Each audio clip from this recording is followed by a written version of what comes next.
Assalamualaikum everyone. Welcome back to Sepa Medicos. In this video, we will discuss about pituitary gland. So let's start our topic. देखें pituitary gland को करने के लिए हम पहले white board use करेंगे, then हम बुक की तरफ आएंगे। देखें ये हमारे पास क्या है, हाइपोथैलेमस है। ठीक है,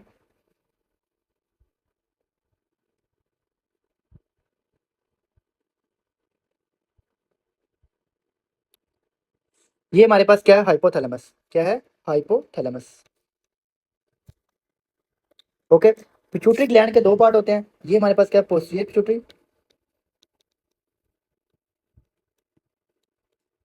और ये हमारे पास क्या है, इंटीरियर पिट्यूटरी।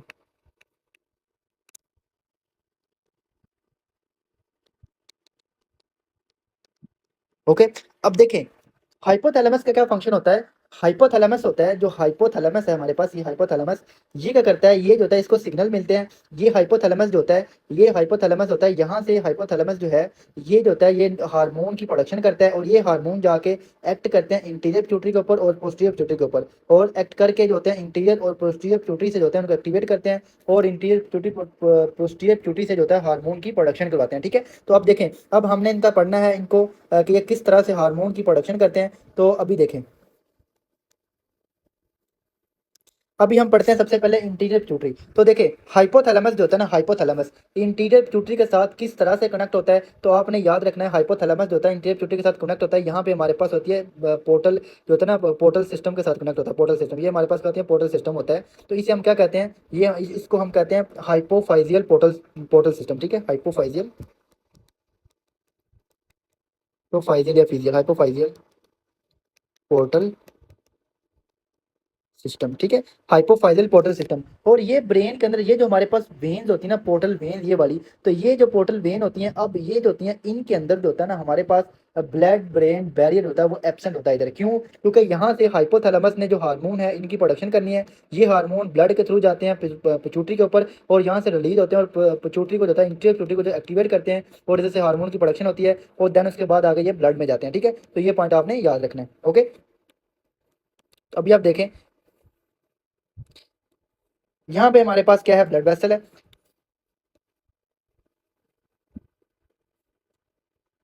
ठीक है, ये जो है हमारे जो हाइपोथैलेमस है। अब देखें पोस्टी इंटीरियर पिट्यूटरी से कौन कौन से हार्मोन की जो प्रोडक्शन होती है। तो सबसे पहले देखें हाइपोथैलेमस होता है ना, हाइपोथैलेमस को अगर जो है सिग्नल मिलता है, तो हाइपोथैलेमस होता है वो रिलीज करता है। क्या रिलीज करता है? पॉजिटिव फीडबैक मिलेगा। तो वो मैं आपको जब टॉपिक आएंगे ना, हर टॉपिक की मैं उस जो हार्मोन है ना, तो उसमें मैं डिटेल से बताऊंगा। ठीक है, अभी हमने जनरल कंसेप्ट करना है। तो देखें ग्रो यहाँ से रिलीज होता है growth hormone releasing hormone, growth hormone releasing hormone. अब ये जो ग्रोथ हार्मोन रिलीजिंग हार्मोन है, यहाँ पोर्टल सिस्टम से जाता है इंटीरियर पिट्यूटरी के ऊपर, इंटर पिट्यूटरी से जाता है, इंटर पिट्यूटरी में जाता है, और यहाँ पे इंटीरियर पिट्यूटरी पे जाता है, और यहाँ पे जाके एक्ट करता है, और इंटीरियर पिट्यूटरी से जाके रिलीज करवाता है। क्या रिलीज करवाता है? फॉलिकल स्टिमुलेटिंग हार्मोन को, फॉलिकल स्टिमुलेटिंग हार्मोन को, और ल्यूटिनाइजिंग हार्मोन को। क्या? फॉलिकल स्टिमुलेटिंग हार्मोन और ल्यूटिनाइजिंग हार्मोन। ठीक है, ये जो होता है ये कैसे रिलीज होते हैं? गोनेडोट्रोपिन रिलीजिंग हार्मोन जो होता है, गोनेडोट्रोपिन रिलीजिंग हार्मोन हाइपोथैलेमस से ये प्रोड्यूस होता है, और ये पोर्टल सिस्टम के थ्रू जाता है इंटीरियर पिट्यूटरी के पास। इंटीरियर पिट्यूटरी जब होता है एक्टिवेट होता है, तो ये हमारे पास आगे जो रिलीज करता है, क्या रिलीज करता है? ल्यूटिनाइजिंग हार्मोन और फॉलिकल स्टिमुलेटिंग हार्मोन। अब ये जो ल्यूटिनाइजिंग हार्मोन होते हैं और फॉलिकल स्टिमुलेटिंग हार्मोन होते हैं, ये जाते हैं ब्लड में, और ब्लड से आगे जाते हैं कहाँ पे? ये जाते हैं ब्लड में, और ब्लड से आगे जाते हैं, अगर तो ये मेल है, ठीक है मेल है, तो मेल में जाएंगे, ये मेल में किधर जाएंगे? टेस्टिस पे। ठीक है, टेस्टिस पे जाएंगे, और टेस्टिस पे जाके ये जो होंगे टेस्टोस्टिरोन की उसके ऊपर एक्ट करेंगे, और टेस्टोस्टिरोन की प्रोडक्शन कराएंगे। ठीक है, अगर ये फीमेल है तो फीमेल की जो होगी ओवरी के ऊपर जाएंगे, ओवरी के ऊपर एक्ट करेंगे, और ओवरी से जो होगा एस्ट्रोजन और प्रोजेस्टेरोन पर जो फॉलिकल स्टिमुलेटिंग हार्मोन और ल्यूटिनाइजिंग हार्मोन ओवरी के ऊपर एक्ट करेंगे, एस्ट्रोजन और प्रोजेस्टेरोन की प्रोडक्शन करवाएंगे। क्या करवाएंगे? एस्ट्रोजन और प्रोजेस्टेरोन की इन द फीमेल। ठीक है, तो ये होता है हमारे पास जो गोनाडोट्रोपिन रिलीजिंग हार्मोन है, किस तरह जो होता है प्रोड्यूस होता है, और किस तरह जाके जो होता है हमारे पास आगे ऑर्गन जो होते हैं टिश्यू के ऊपर जाके एक्ट करता है। ठीक है, तो ये था जो गोनाडोट्रोपिन रिलीजिंग हार्मोन। अब एक और हार्मोन देखें, नेक्स्ट देखें। नेक्स्ट हार्मोन जो है जो होता है हाइपोथैलेमस से रिलीज होता है thyroid, thyroid releasing hormone, thyroid releasing hormone. ठीक है, तो थायराइड रिलीजिंग हार्मोन होता है। अब ये जो होता है गोनेडोट्रोपिन रिलीजिंग हार्मोन, अब ये किस तरह से रिलीज होता है, ये कब प्रोड्यूस होता है, तो जब यहाँ पे टेस्टोस्टेरोन का लेवल कम हो, एस्ट्रोजन प्रोजेस्टेरोन का इनका जो होता है लेवल कम हो, तो ये जो होता है इधर से फीडबैक देते हैं। ये जब इनका लेवल कम होगा तो ये फीडबैक देंगे, क्या फीडबैक देंगे, पॉजिटिव फीडबैक।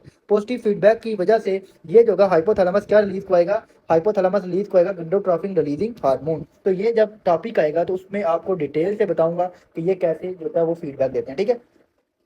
अब देखिए थायराइड रिलीजिंग हार्मोन जो है, थायराइड रिलीजिंग हार्मोन है, ये जो होता है ये हार्मोन हाइपोथैलेमस से जो होता है प्रोड्यूस होता है, और ये पोर्टल सिस्टम के थ्रू जाता है, कहाँ पे जाता है, इंटीरियर प्यूटरी में जाता है, और इंटीरियर प्यूटरी में जाके जो होता है इसको एक्टिवेट करता है, और यहाँ से प्रोडक्शन करवाता है, यहाँ से प्रोडक्शन करवाता है थायराइड। थायराइड किसकी, थायराइड स्टिमुलेटिंग हार्मोन की, थायराइड स्टिमुलेटिंग हार्मोन की। अब ये जो थायराइड स्टिमुलेटिंग हार्मोन होता है ये ब्लड में आता है, और ब्लड से आगे जाता है, कहाँ पे जाता है, ब्लड ब्लड से आगे जाता है ये वाला हार्मोन हमारे पास, ये जाता है थायराइड में। और थायराइड में जाके यहाँ पे थायराइड के जो थायराइड स्टिमुलेटिंग हार्मोन रिसेप्टर होते हैं, और इसके ऊपर जाके एक्ट करता है, और थायराइड से प्रोडक्शन को आता है किसकी, T3 की और T4 की, ठीक है। T3 की थायराइड हार्मोन की प्रोडक्शन को आता है, T3 और T4 की। ओके, तो ये जो होता है थायराइड हार्मोन जो होता है, देखें थायराइड जो होता है, थायराइड यहाँ से आया और यहाँ से जो है वो इसने एंट्री की, और यहाँ से जाके थायराइड स्टिमुलेटिंग हार्मोन देखें इसने इंटीरियर प्यूटरी ने रिलीज कराया थायराइड स्टिमुलेटिंग हार्मोन को।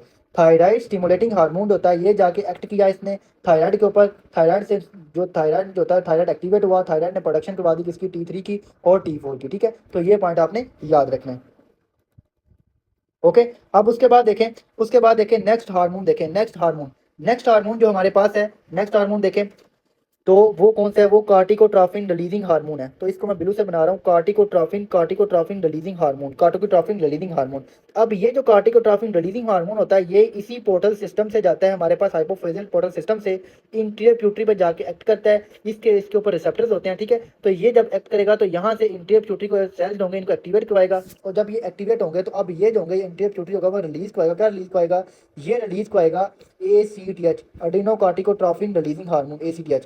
अब ये जो ACTH होगा, ये वाला जो ACTH होगा, ये देखें यहाँ से कार्टिकोट्रोपिन रिलीजिंग हार्मोन रिलीज हुआ, ये गया कहाँ पे, ये जाता है इंटीरियर प्यूटरी पे, इस पे रिसेप्टर्स होते हैं, और यहाँ पे जाके इसने क्या करवाया, यहाँ पे जाके इंटीरियर प्यूटरी एक्टिवेट हुआ और इसने करवा दिया, प्रोड्यूस करवाया ACTH को, अडीनो कार्टिकोट्रोपिन ACTH को, ठीक है। अब देखें ACTH जो होता है अडीनोकार्टिकोट्रोपिन हार्मोन, अब ये जो हार्मोन होता है ये जाता है कहाँ पे जाता है, ये जो हार्मोन होता है एक्ट करता है, जो ये देखें यहाँ पे ये हमारे पास किडनी है, ठीक है, किडनी है, तो किडनी के ऊपर क्या होता है, ग्लैंड पड़ा होता है, किडनी के ऊपर ग्लैंड पड़ा होता है, ग्लैंड इसे कहते हैं अड्रीनल ग्लैंड होता है। तो यहाँ पे जाके एक्ट करता है, और अड्रीनल ग्लैंड से क्या प्रोड्यूस करवाता है, अड्रीनल ग्लैंड से प्रोडक्शन करवाता है कॉर्टिसोल की। तो ये आपने याद रखना, कॉर्टिसोल की प्रोडक्शन करवाता है, ठीक है। तो ये था हमारे पास कार्टिकोट्रोपिन रिलीजिंग हार्मोन होता है, तो ये जब होता है इंटीरियर प्यूटरी के ऊपर एक्ट करता है तो ACTH की प्रोडक्शन करवाता है। अब ये जो ACTH होता है ये जाता है, ACTH जाता है कहाँ पे जाता है, ये जाता है अड्रीनल ग्लैंड के ऊपर, और अड्रीनल ग्लैंड से जो होता है कार्टिसोल की जो होता है वो प्रोडक्शन करवाता है, और सेक्स हार्मोन जो होते हैं एल्डोस जो एंड्रोजन होता है उसकी प्रोडक्शन करवाता है, ठीक है। तो ये पॉइंट आपने याद रखना है। ओके, अब उसके बाद देखें नेक्स्ट हार्मोन इनको मैं रिमूव करने लगा हूँ, तो देखें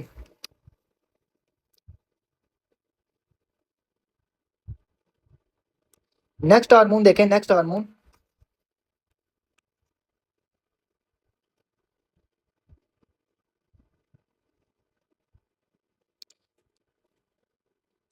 अब नेक्स्ट हार्मोन देखें, ग्रोथ जो हमारे पास होती हैं, growth hormone releasing hormone, hypothalamus produce करता है ग्रोथ हार्मोन रिलीजिंग हार्मोन को। अब ये जो ग्रोथ हार्मोन रिलीजिंग हार्मोन होता है ये जो होता है ये इंटीरियर प्यूटरी के ऊपर पोर्टल सिस्टम के थ्रू जाता है, और इधर इसके रिसेप्टर होते हैं, और यहाँ पे जाके एक्ट करेगा, और इंटीरियर प्यूटरी से होता है, इंटीरियर प्यूटरी के जो सेल्स होते हैं उनको एक्टिवेट करवाएगा। जब इनको एक्टिवेट करवाएगा तो अब ये क्या करेंगे, ये रिलीज करेंगे ग्रोथ हार्मोन को। अब ये जो ग्रोथ हार्मोन होगा ये जाएगा लीवर के पास, कहाँ जाएगा ग्रोथ हार्मोन, लीवर के पास, ठीक है। लीवर के पास जाएगा ग्रोथ हार्मोन, और ग्रोथ हार्मोन देखें यहाँ पे लीवर है, और लीवर के पास जाएगा ग्रोथ हार्मोन। जब ये ग्रोथ हार्मोन लीवर पे जाएगा तो लीवर से रिलीज कराएगा इंसुलिन जो हमारे पास होता है ना, ये जो होता है इसे हम कहते हैं स्मेटोट्रोपिन को कहते हैं स्मेटोट्रोपिन, और ये रिलीज करेगा स्मेटोमेडिन, क्या रिलीज करेगा,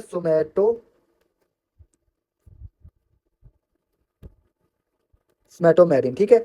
इसे हम कहते हैं इंसुलिनोट्रोपिक ग्रोथ हार्मोन, ठीक है, इंसुलिनोट्रोपिक ग्रोथ हार्मोन, ठीक है, इसे ये भी कहते हैं हार्मोन। ओके, तो ये जो होता है हमारे पास स्मेटोमेरिन। ओके, स्मेटोमेरिन, तो ये आपने पॉइंट यहाँ पे याद रखना है, ठीक है। स्मेटोमेडिन इंसुलिन ट्रॉपिंग ग्रोथ हार्मोन, ठीक है, ग्रोथ फैक्टर, इंसुलिनोट्रॉपिक ग्रोथ हार्मोन और इंसुलिनोट्रॉपिक ग्रोथ फैक्टर, ठीक है, इंसुलिनोट्रॉपिक ग्रोथ फैक्टर। तो ये आपने यहाँ पे पॉइंट याद रखना है, इंसुलिनोट्रॉपिक सॉरी, यहाँ पे क्या होता है, इंसुलिनोट्रॉपिक ग्रोथ फैक्टर 1, ठीक है, इसका करेक्ट कर लें, ठीक है। इसे कहते हैं स्मेटोमेडिन, और ये जाके एक्ट करता है भून के ऊपर, भून की ग्रोथ करवाता है, और आगे जो होता है ग्लूकोज होता है, ग्लाइकोज जो होता है, ग्लूकोज जो रिसेप्टर्स होते हैं, इंसुलिन रिसेप्टर होते हैं, उनको जो होता है वो जो होता है उनकी जो होता है रेजिस्टेंस इंक्रीज करवाता है, जिससे ग्लूकोज का लेवल बॉडी में ज्यादा करवा देता है, ठीक है। तो ये जब आएगा तो इसको हम डिटेल से करेंगे। ये हो गया growth hormone, growth hormone, okay. अब उसके बाद देखें, उसके बाद उसके बाद हमारे पास ये हो गया, ग्रोथ हार्मोन भी हो गया। अब हमने जो कर लिए हैं ग्रोथ हार्मोन, उसके अलावा हमने कर लिया एसीटीएच कर लिया, ठीक है। उसके अलावा फॉलिकल जो होता है हमारे पास, जो है फॉलिकल स्टिमुलेटिंग हार्मोन और ल्यूटिनाइजिंग हार्मोन। इसके अलावा जो हमने किया है वो किया है थायराइड स्टिमुलेटिंग हार्मोन, ठीक है। तो ये हार्मोन्स है। अब ये थे हमारे पास इंटीरियर पिट्यूटरी के हार्मोन, ओके। अभी जो है हम करेंगे पोस्टीरियर पिट्यूटरी के। तो पोस्टीरियर पिट्यूटरी को देखें, हमारे पास पोस्टीरियर पिट्यूटरी को देखें, यहाँ पे ये जो पोस्टीरियर पिट्यूटरी होता है ना, पोस्टीरियर पिट्यूटरी, ये पोर्टल सिस्टम के साथ कनेक्ट नहीं होता। ये कनेक्ट किसके थ्रू होता है, यहाँ पे ये देखें, यहाँ पे ये कनेक्ट होता है, यहाँ ये जो कनेक्ट होता है किसके थ्रू कनेक्ट होता है, ये हमारे पास न्यूरॉन के थ्रू कनेक्ट होता है, न्यूरॉन के थ्रू। और न्यूरॉन के थ्रू कनेक्ट होता है, इसको हम क्या कहते हैं, इस न्यूरॉन को, इसे कहते हैं जो था ना जो था ना हमारे पास न्यूरॉन, इस न्यूरॉन का क्या नेम है, तो इस न्यूरॉन का आपने याद रखना है मैग्नो सेलुलर न्यूरॉन, मैग्नो सेलुलर न्यूरॉन, ठीक है, मैग्नो सेलुलर न्यूरॉन, ओके। इसको कहते हैं मैग्नोसेलुलर न्यूरॉन, मैग्नोसेलुलर न्यूरॉन, ठीक है, मैग्नोसेलुलर न्यूरॉन के थ्रू कनेक्ट होता है। अब देखें, हाइपोथैलेमस होता है, यहाँ पे जो थे हमारे पास जो इंटीरियर पिट्यूटरी के हार्मोन थे, वो क्या था, हाइपोथैलेमस अपने हार्मोन रिलीज कर रहा था, और ये जाके इंटीरियर पिट्यूटरी के ऊपर एक्ट करते थे। फिर उसके बाद जो सॉरी इसके ऊपर एक्ट करते थे, देन उसके बाद इंटीरियर पिट्यूटरी जो था वो हार्मोन आगे प्रोडक्शन करता था। अब इसमें क्या होता है, पोस्टीरियर पिट्यूटरी के केस में देखें, पोस्टीरियर पिट्यूटरी के जो हार्मोन होते हैं, ये दो हार्मोन होते हैं। एक आपने याद रखना है ऑक्सीटोसिन, एक आपने कौन सा हार्मोन याद रखना है, ऑक्सीटोसिन, ऑक्सीटोसिन, ठीक है, ऑक्सीटोसिन याद रखना है। और सेकंड आपने याद रखना है एडीएच, ठीक है। ये हार्मोन कहाँ पे प्रोड्यूस होते हैं, ये हार्मोन यहाँ पे होते हैं हमारे पास, जो होता है ना यहाँ पे हाइपोथैलेमस में प्रोड्यूस होते हैं, हाइपोथैलेमस में इनकी प्रोडक्शन होती है ये हार्मोन की। तो ये हार्मोन कहाँ पे प्रोड्यूस होते हैं, हाइपोथैलेमस में, कहाँ पे प्रोड्यूस होते हैं, हाइपोथैलेमस में। तो ये पॉइंट आपने याद रखना है। मैं आपको फिर बता रहा हूँ, ये हार्मोन जो है हाइपोथैलेमस में प्रोड्यूस होते हैं, और ये पोस्टीरियर पिट्यूटरी में से सिक्रिएट होते हैं, जस्ट सिक्रिएट होते हैं, और यहाँ पे आकर स्टोर होते हैं, यहाँ पे आके क्या होते हैं, स्टोर होते हैं। तो ये पॉइंट आपने याद रखना है, ठीक है।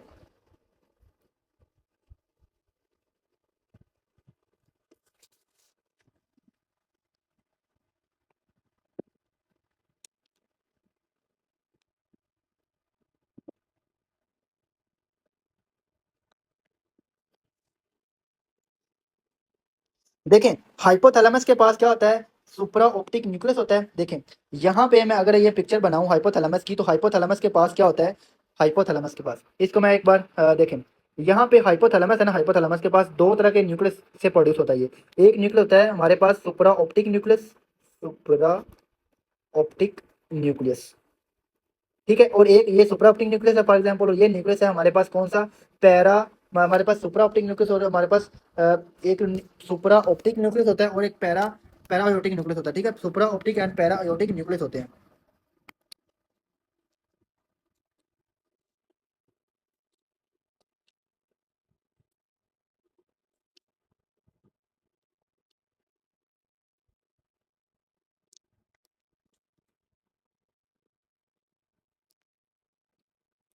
तो देखें, यहाँ पे जो हाइपोथैलेमस है ना, हाइपोथैलेमस में दो तरह के न्यूक्लियस प्रेजेंट होते हैं, दो तरह के न्यूक्लियस प्रेजेंट होते हैं, ठीक है। हाइपोथैलेमस के पास दो तरह के न्यूक्लियस होते हैं, ठीक है, दो तरह के न्यूक्लियस होते हैं, जहाँ से हाइपोथैलेमस जो के हार्मोन होते हैं वो प्रोड्यूस होते हैं। तो देखें, ये हाइपोथैलेमस है, ये वाला, ठीक है, ये हाइपोथैलेमस है। अब इधर से जो होते हैं दो तरह के न्यूक्लियस होते हैं, एक न्यूक्लियस होता है हमारे पास, कौन सा न्यूक्लियस होता है, सुपरा सुपरा वेंट्रिकुलर न्यूक्लियस, ठीक है, सुप्रा वेंट्रिकुलर न्यूक्लियस होता है। और एक सुप्रा ऑप्टिक, सॉरी, सुप्रा ऑप्टिक न्यूक्लियस होता है एक, ठीक है। ये क्या होता है, सुप्रा ऑप्टिक न्यूक्लियस, ठीक है। और ये जो सुप्रा ऑप्टिक न्यूक्लियस होता है ये रिलीज करवाता है किसको, एडीएच को, ठीक है, एडीएच को। ओके। और इसके अलावा दूसरा जो होता है हमारे पास न्यूक्लियस होता है हाइपोथैलेमस के पास, वो होता है para ventricular nucleus, para ventricular nucleus. ये जो रिलीज को आता है, ये रिलीज को आता है ऑक्सीटोसिन को, ऑक्सीटोसिन को, ठीक है, ऑक्सीटोसिन को, ठीक है। अब ये जो होते हैं यहाँ से आते हैं, और ये जो होते हैं यहाँ से ये न्यूरॉन के थ्रू जाते हैं कहाँ पे, पोस्टीरियर पिट्यूटरी में यहाँ पे स्टोर होते हैं। और इसको लेकर कौन आता है, तो एक प्रोटीन होती है न्यूरोफाइजन। कौन सी प्रोटीन होती है, न्यूरोफाइजन के थ्रू आते हैं। कौन सी प्रोटीन होती है, न्यूरोफाइजन, न्यूरोफाइजन एक प्रोटीन होती है। वो जो प्रोटीन होती है ना, वो प्रोटीन न्यूरोफाइजन जो होती है, वो इनको जो होती है वो लेकर आती है। कौन सी प्रोटीन, न्यूरोफाइजन। तो ये आपने नहीं बोलना, ये एमसीक्यूज है कि कौन सी प्रोटीन होती है जिसके जिसके थ्रू जो आते हैं ऑक्सीटोसिन और एडीएच। तो आपने याद रखना है न्यूरोफाइजन प्रोटीन, ठीक है, न्यूरोफाइजन प्रोटीन। अब यहाँ पे ये आ जाते हैं और यहाँ पे आके स्टोर होते हैं। जब सिग्नल आता है तो ये यहाँ से रिलीज होते हैं और जाके एक्ट करते हैं। जो ऑक्सीटोसिन होता है, जब जो होता है ना ड्यूरिंग ड्यूरिंग डिलीवरी, तो जब ऑक्सीटोसिन होता है ना, ऑक्सीटोसिन जो सॉरी जब सर्विस होता है, सर्विस जो होता है, सर्विस जब डायलेट करती है तो फिर क्या होती है, इसको सिग्नल देती है। किसको सिग्नल देती है, सर्विस जब डायलेट करेगी तो सिग्नल देगी हाइपोथैलेमस को। हाइपोथैलेमस को जब सिग्नल मिलेगा तो ये रिलीज करवाएगा, क्या रिलीज करवाएगा, हमारे पास ऑक्सीटोसिन। अब ऑक्सीटोसिन जब रिलीज होगा, ऑक्सीटोसिन, ऑक्सीटोसिन जब रिलीज होगा तो ये जाएगा हमारे यूट्रस के ऊपर, और यूट्रस पे जाके क्या करेगा, यूट्रस की क्या करेगा, कॉन्ट्रैक्शन करेगा, कॉन्ट्रैक्शन करेगा, कॉन्ट्रैक्शन करेगा, ठीक है, यूट्रस की कॉन्ट्रैक्शन करेगा। और दूसरा का क्या फंक्शन होता है, ये जब बेबी जो होता है ना, बेबी जब सक करता है, बेबी जब निप्पल को सक करता है, तो उस टाइम क्या होता है, जब सक करता है निप्पल को, तो देखें ये है निप्पल, ठीक है, निप्पल को जब बेबी सक करेगा तो फिर क्या होगा, यहाँ पे ये होती हैं डक्ट होती हैं, लोब्यूल होते हैं, ठीक है। तो निप्पल को जब सक करेगा तो फिर क्या होगा, यहाँ पे एक ऑक्सीटोसिन हार्मोन या हाइपोथैलेमस को सिग्नल जाएगा, और ये जो होगा हाइपोथैलेमस को सिग्नल जाने से ऑक्सीटोसिन जो होगा रिलीज होगा, और ये जाके एक्ट करेगा और यहाँ से इंजेक्शन करवाएगा मिल्क की, ठीक है, क्या करवाएगा, मिल्क इंजेक्शन, ठीक है, मिल्क इंजेक्शन करवा देगा, ठीक है, मिल्क को लेट डाउन करवाएगा, ठीक है। तो ये पॉइंट आपने याद रखना जो ऑक्सीजन के फंक्शन होते हैं। अब उसके बाद देखें एडीएच होता है, तो एडीएच होता है वो रिलीज होता है कहाँ से, वो पोस्टीरियर पिट्यूटरी से रिलीज होता है। और ये जो एडीएच होता है, एडीएच, ठीक है, एंटी डायरेटिक हार्मोन होता है। तो ये जो होता है जब ओस्मोलैरिटी ज्यादा होती है, सीरम के अंदर ओस्मोलैरिटी बढ़ती है, तो हाइपोथैलेमस को जो होता है वो सिग्नल जाता है, हाइपोथैलेमस से जो होता है वो रिलीज होते हैं, क्या रिलीज होते हैं, यहाँ से वो आते हैं पोस्टीरियर पिट्यूटरी पे, और पोस्टीरियर पिट्यूटरी से एडीएच की प्रोडक्शन होती है। और ये एडीएच आगे जाके लगते हैं किसके ऊपर, नेफ्रॉन का जो लास्ट पार्ट होता है, कलेक्टिंग डक्ट के जो लास्ट पार्ट होते हैं, देखें ये नेफ्रॉन है हमारे पास, इसका जो लास्ट पार्ट होता है यहाँ पे होते हैं सेल्स होते हैं, प्रिंसिपल सेल्स होते हैं। यहाँ पे जो होते हैं हमारे पास V2 रिसेप्टर होते हैं, उनके ऊपर जाकर एक्ट करता है V2 रिसेप्टर के ऊपर। और यहाँ पे एक्वापोरन होते हैं, चैनल होते हैं, उनको पुट करवा देता है लिमिनल साइड की तरफ, इधर एक्वापोरन चैनल को पुट करवाता है। और ये क्या करवाते हैं, ये जो होते हैं वाटर की रीअब्जॉर्प्शन करवाते हैं, वाटर की रीअब्जॉर्प्शन। तो जब भी ऑस्मोलैरिटी ज्यादा होगी या ब्लड का वॉल्यूम कम होगा, तो ये जो है हमारे पास एडीएच जो है इसकी प्रोडक्शन होगी। कैसे प्रोडक्शन होगी, हाइपोथैलेमस जो सिग्नल जाएगा, हाइपोथैलेमस जो वो फिर उसके बाद वो जो पोस्टीरियर पिट्यूटरी को सिग्नल देगा रिलीज, उससे रिलीज करवाएगा एडीएच को, और एडीएच जो वो रिलीज होगा V2 रिसेप्टर के ऊपर जाकर एक्ट करेगा, जिससे क्या वाटर की अब्जॉर्प्शन हो जाएगी, ठीक है। और उसके बाद ब्लड वेसल के ऊपर जाकर एक्ट करेगा, और ब्लड वेसल के ऊपर V1 रिसेप्टर के थ्रू एक्ट करता है, V1 रिसेप्टर के थ्रू, ठीक है, V1, जिससे क्या होता है ब्लड जो होता है वेजो कंस्ट्रिक्शन करवाता है, वेजो कंस्ट्रिक्शन, वेजो कंस्ट्रिक्शन, ठीक है। तो ये पॉइंट आपने याद रखने। ओके, जो ये था हमारे पास इंटीरियर और पोस्टीरियर पिट्यूटरी। अभी आप देखें, दो इंटीरियर पिट्यूटरी होता है, ये सिक्रिएट करता है एफएसएच को, ठीक है, एफएसएच को सिक्रिएट करता है। उसके अलावा एलएच को, एसीटीएच को, थायराइड स्टिमुलेटिंग हार्मोन को, और प्रोलैक्टिन को। तो प्रोलैक्टिन भी आपने याद रखना है, ये मैंने मिस कर दिया, ठीक है। तो ये भी आपने याद रखना, प्रोलैक्टिन को सिक्रिएट करता है, ये कहाँ से सिक्रिएट होता है, इंटीरियर पिट्यूटरी से, इंटीरियर पिट्यूटरी से। अब इसको जो होता है इनहिबिट कौन करता है, तो हाइपोथैलेमस रिलीज करता है डोपामीन, टोनिकली रिलीज कर रहा होता है डोपामीन। अब ये जो डोपामीन होता है ये क्या क्या करवाता है, ये जो प्रोलैक्टिन है इसकी सिक्रीशन को इनहिबिट करवाता है इन द इंटीरियर पिट्यूटरी, ठीक है, दिख ओके। अब यहाँ पे आपने याद रखना, जब ये प्रोलैक्टिन का टॉपिक आएगा तो इसमें डिटेल से एक्सप्लेन करूंगा। देन उसके बाद देखें ग्रोथ हार्मोन आ गया। अब देखें और बीटा एंडोर्फिन, ये कहाँ से रिलीज होता है, तो जो एसीटेट होता है ना, एसीटेट ये डायरेक्टली प्रोडक्शन नहीं होती इसकी जो पिट्यूटरी से, इंटीरियर पिट्यूटरी से। ये कैसे प्रोड्यूस होता है, तो ये हमारे पास एक होता है हार्मोन प्रोड्यूस होता है प्रो ओपियो मेलेनोकार्टिन, प्रो ओपियो मेलेनोकार्टिन, ये आगे जाता है और ये होता है इंटीरियर पिट्यूटरी के अंदर प्रोड्यूस करवाता है एसीटेच को, ठीक है, ACTH को। उसके बाद हमारे पास प्रोड्यूस करवाता है मेलानिन को, ठीक है, मेलानोकार्टिन होता है ना, melanocyte stimulating hormone, melanocyte stimulating hormone को जो मेलानोसाइट के ऊपर जाके एक्ट करते हैं और मेलानिन की प्रोडक्शन करवाते हैं, जो स्किन को पिगमेंट, जो स्किन की पिगमेंटेशन करवाते हैं, ठीक है। और इसके अलावा एक और हार्मोन रिलीज करवाता है beta endorphin, beta endorphin, endorphin, ठीक है। अब ये जो बीटा एंडोर्फिन होता है ठीक है। ये जो बीटा एंडोर्फिन होता है, अब इसका क्या फंक्शन होता है, ये बीटा एंडोर्फिन स्ट्रेस हार्मोन है, ये जो होता है स्ट्रेस में रिलीज होता है, ये स्ट्रेस में रिलीज होता है। जब स्ट्रेस में फॉर एग्जांपल अगर कोई बंदा फाइट कर रहा है तो ये हार्मोन रिलीज होगा। अगर फाइट के दरमियान उसको जो होती है कोई भी ट्रॉमा आता है, ट्रॉमा आता है फाइट के दरमियान, ट्रॉमा आता है, ठीक है, ट्रॉमा आता है, कोई भी चोट लगती है तो उस टाइम जो होगा उसको पेन नहीं होगी। और उसकी पेन की रीजन क्या होती है कि उसको पेन नहीं हो रही होती, वो इस हार्मोन की वजह से होती है, उसको पेन नहीं होती। जब कुछ टाइम के बाद जो होता है वो जो होता है उसका गुस्सा ठंडा होता है, ठीक है, और वो जो होता है उसका जो होता है सिंपैथेटिक नर्वस सिस्टम जो होता है वो जो होता है वो ऑफ होता है और बीटा एंडोर्फिन का लेवल कम होता है। तो फिर उसको जाता है जो भी ट्रॉमा होते हैं तो उसको जो होती है फिर उसके बाद पेन फील होती है। तो ये पेन जो फील नहीं होती ड्यूरिंग फाइट, ड्यूरिंग स्ट्रेस वाली कंडीशन में, तो वो क्या रीजन होती है, तो वो हमारे पास बीटा एंडोर्फिन की वजह से होता है, ठीक है। तो ये पॉइंट आपने याद रखना है। ओके, अब इसके अंदर जो इंपॉर्टेंट पॉइंट्स हैं वो मैं आपको बता देता हूँ। अभी देखें, उसके बाद जो इंटीरियर पिट्यूटरी होता है ना, ये ड्राइव कहाँ से होता है, तो ये ओरल एक्टोडर्म, ओरल एक्टोडर्म जो ओरोफेरिंक्स होता है ना, ओरोफेरिंक्स में एक होता है रेथकीज पाउच, रेथकीज पाउच से इसकी जो होती है वो जो होती है ये डेवलपमेंट होती है, इसकी वहां से डेवलपमेंट होती है, ठीक है। तो ये एमसीक्यूज है, ये कहाँ से डेवलप होता है, रेथकीज पाउच से। ओके, अब जो कुछ हार्मोन्स हैं जैसे कि thyroid stimulating hormone, luteinizing hormone, follicle stimulating hormone और बीटा एचसीजी, ठीक है, बीटा एचसीजी ड्यूरिंग प्रेगनेंसी में जो प्रोड्यूस होता है। तो ये जो हार्मोन है इनका अल्फा यूनिट होता है और बीटा सब यूनिट होता है। जो अल्फा सब यूनिट है वो सबका जो होता है वो सेम होता है, ठीक है, सबका जो होता है वो सेम होता है। बट बीटा जब जो सब यूनिट है वो डिफरेंट होता है, सबका डिफरेंट होता है, डिफरेंट होता है, ठीक है, डिफरेंट होता है। तो जिसकी वजह से यही जो बीटा सब यूनिट है जो इनको डिफ्रेंशिएट करता है एक दूसरे हार्मोन से, ठीक है। हर हार्मोन का बीटा जो सब यूनिट है इन 4 हार्मोन का वो डिफरेंट होता है, जिसकी वजह से ये हार्मोन जो होते हैं इनकी जो होती है वो जो होती है वो प्रॉपर्टी होती है वो डिफरेंट होती है, ठीक है। ये पॉइंट आपने याद रखना है। अब देखें जी, अगर फॉर एग्जाम्पल किसी को जो है जो होता है हाइड्रेटेड मोल है, हाइड्रेटेड मोल, ये हम पढ़ेंगे रिप्रोडक्टिव में, ठीक है, हाइड्रेटेड हाइड्रेटेड मोल है, ठीक है, हाइड्रेटेड मोल है, ओके, हाइड्रेटेड मोल है, ओके। तो उसमें क्या होता है, हाइड्रेटेड मोल में जो होता है उसकी जो होती है बीटा एच सी जी जो होता है, बीटा एच सी जी का लेवल बहुत ज़्यादा इंक्रीज किया होता है, बहुत ज़्यादा इंक्रीज किया होता है। अब इसके अल्फा सब यूनिट भी होता है और बीटा सब यूनिट भी होता है। अल्फा तो सबका सेम होता है, तो ये क्या करता है, ये बीटा सी जो होता है ये जाता है थायराइड के ऊपर, ये थायराइड के ऊपर जाके एक्ट करवा देता है। और जब एक्ट करवाता है, क्योंकि थायराइड स्टिमुलेटिंग हार्मोन का अल्फा सब यूनिट भी सेम होता है, इसका भी सेम है, तो ये जाके उससे जो कि इसका लेवल इतना ज़्यादा होता है, ये जाके एक्ट करता है और उससे जाता है T3 और T4 की प्रोडक्शन करवाता है, जिससे हाइपर थायराइडिज्म हो जाता है। तो हाइड्रेटेड मोल में और जो होता है हमारे पास कोरियो कार्सिनोमा में होता है जो होता है हाइपोथायराइडिज्म के रिस्क होता है। तो ये आपने पॉइंट याद रखना है, जब रिप्रोडक्टिव में आएगा तो मैं आपको डिटेल से बताऊंगा इसका। ओके, अब देखें जो हमारे पास बेजोफिलिक कौन से हैं, जो बेजोफिलिक होते हैं, जो बेजोफिलिक होते हैं नेचर कलर में होते हैं, तो वो follicle stimulating hormone, luteinizing hormone, ACTH और थायराइड स्टिमुलेटिंग हार्मोन, तो ये आपको रटा लगाना पड़ना है। ये बेजोफिलिक होते हैं। और एसिडोफिलिक होते हैं, वो कौन से होते हैं, तो वो अपने प्रोलैक्टिन और ग्रोथ हार्मोन, तो ये होते हैं बेजो एसिडोफिलिक। ओके, तो ये पॉइंट आपने याद रखना है। आगे आ गया जी पोस्टीरियर पिट्यूटरी, पोस्टीरियर पिट्यूटरी, तो ये जो पोस्टीरियर पिट्यूटरी होता है ये स्टोर करता है और रिलीज करता है वेजोप्रेसिन को, एडीएच को, और जो हमारे पास जो एंटी डायबिटिक हार्मोन होता है जिसे हम एडीएच कहते हैं, या ऑक्सीटोसिन को, ठीक है। और ये हाइपोथैलेमस में इनकी प्रोडक्शन होती है, कहाँ प्रोडक्शन होती है, हाइपोथैलेमस में। ओके, और ये ड्राइव कहाँ से होते हैं हमारे पास, पोस्टीरियर पिट्यूटरी कहाँ से इसकी प्रोडक्शन होती है, डेवलपमेंट कहाँ से होती है, तो ये होता है न्यूरो एक्टोडर्म से होता है, इसकी ओरिजिन होती है न्यूरो एक्टोडर्म से, ये एमसीक्यूज है। और इसकी ओरिजिन होती है जो होता है ओरल एक्टोडर्म से, जिसे हम कहते हैं जो रथकीज पाउच, ठीक है, आपने याद रखना रथकीज पाउच से इसकी जो होती है वो ओरिजिन होती है, ठीक है। तो ये था हमारे पास पिट्यूटरी ग्लैंड।